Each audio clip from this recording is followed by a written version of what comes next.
On July 19, 1919, England celebrated Peace Day in honor of winning World War I. Unfortunately, her veterans were not so thrilled and expressed their unhappiness by rioting and burning down the Luton Town Hall.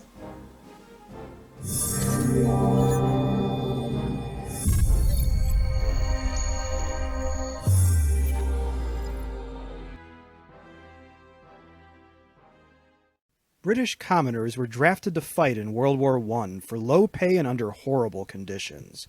Treated like cannon fodder by politicians and generals that did not understand modern warfare, they died and suffered en masse.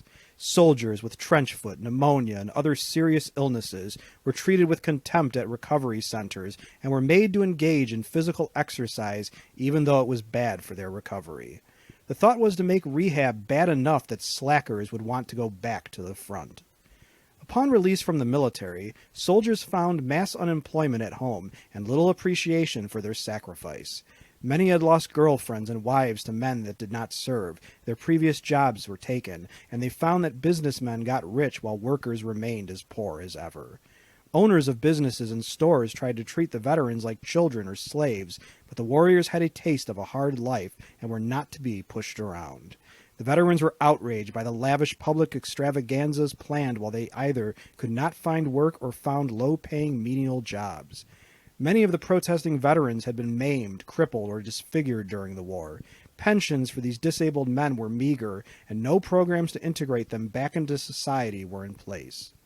As public ceremonies began for Peace Day, veterans began to jeer officials and then to riot, burning down the Luton Town Hall and dragging pianos into the street for music and singing.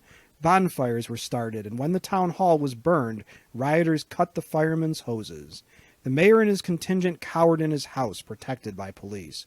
Order was finally restored around midnight, but only with help from London police that had been sent for. The mayor left town in fear for his life and stayed gone. Only a few arrests were made, despite the town looking like a war-ravaged battlefield. Fearful of provoking new violence, perhaps directed at officials, the court handed out remarkably light sentences for those charged with rioting. Luton was not the only place in Britain where veterans expressed their displeasure. It was obvious that the generation that had been bloodied in the Great War demanded to be treated with respect. Change came slowly, though, and the working poor remained that way for a long time to come. Returning American servicemen suffered during the Depression and marched on Washington, D.C. to demand early payment of bonuses promised to them, only to be attacked by federal troops led by Douglas MacArthur. Hopefully, people in Britain and the U.S. have learned something since World War I, and veterans will not be treated so callously in the future.